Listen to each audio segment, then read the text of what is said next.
중복가입은 또 어떤 얘기죠?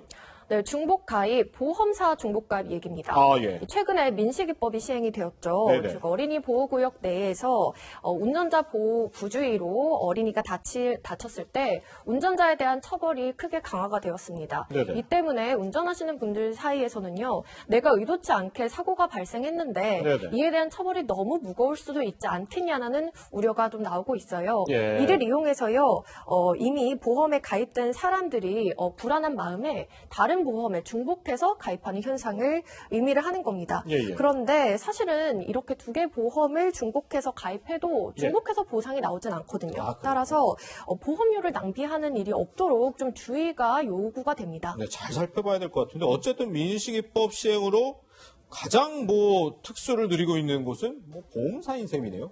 그렇습니다. 사실 이 민식이법 시행되기 이전에는요, 네. 신계약 건수를 살펴보면 분기별로 월 평균을 내봤더니 네. 28만에서 30만 정도의 신계약 건수를 기록을 했습니다. 그런데요, 이번 1분기 4월 신계약 건수 보시죠. 80만 건이 넘습니다. 그러네요. 이 운전하시는 분들 입장에서는 좀 걱정되는 마음이 커질 수밖에 없는데 보험사에서 이 점을 파고들어서요. 네네. 벌금이나 합의금 보장 한도를 높인 신제품을 내놓아서 네. 이렇게 사람들에게 가입하라고 또 매력적으로 권유를 하고 있는 겁니다. 네, 권유를 하고 있다고 그냥 넘어가면 안 될 텐데 그러면 중복가입을 해도 되는지 안 되는지는 어떻게 판단할 수 있죠? 일단은 운전자 보험에 가입된 분들 그리고 가입하지 않은 분들을 나눠서 설명을 드리면요. 네. 운전자 보험에 가입하신 분들은 이미 가입이 된 보험의 한도를 한번 꼭 확인을 하셔야 보겠습니다. 예. 만약에요, 가입된 운전자 보험이 벌금 한도가 좀 낮은 것 같다라고 생각이 되면요.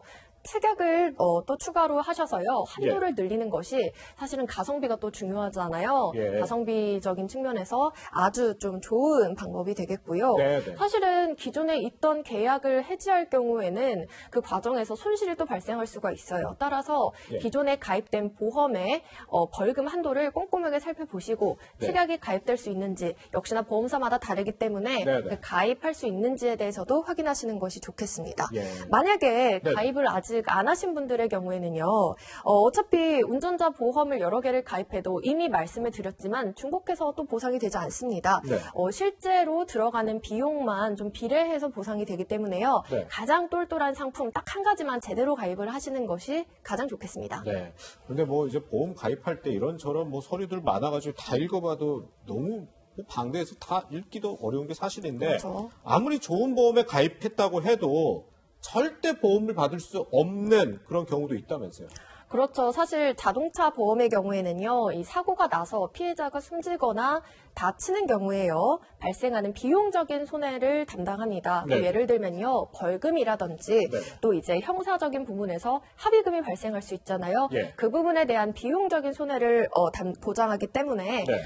이 부분에만 한정이 되는 건데요. 다만 이에 해당되지 않는 경우, 예를 들어서요, 교통사고를 냈는데 뺑소니를, 그러니까 도주를 했다든지 아니면 무면허로 운전을 하다가 사고가 났다든지 혹은 운전을 했다가 사고를 냈는데 음주 상태여서 음주운전을 했다든지 이런 경우에는 보상이 되지 않습니다. 따라서 이 부분은 정확하게 인지를 하시고 보험도 가입하시는 것이 좋겠습니다. 그렇군요. 네, 오늘은 이렇게 신원희망타운과 자동차 보험 정말 실생활에 유용한 얘기들 나눠봤는데요. 오늘의 키워드 경제 박재희 기자와 함께했습니다. 감사합니다.